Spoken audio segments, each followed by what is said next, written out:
আয়োজিত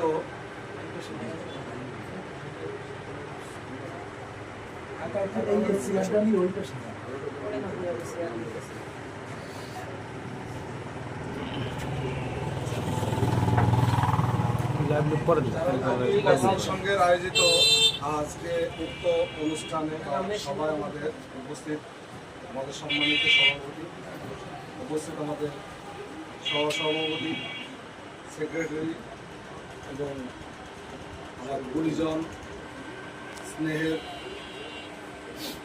যারা আছেন সবাইকে আমার শ্রদ্ধা জ্ঞাপন করছি এবং স্নেহ জানাচ্ছি। আজকে আমরা অতীব দূরীভূত অবস্থায় আমরা বসবাস করতেছি বাংলাদেশে। প্রথম আমার কথা হলো যে আমরা হলাম বাঙালি। আমাদের বাংলার অন্য জনগণ যে সুযোগ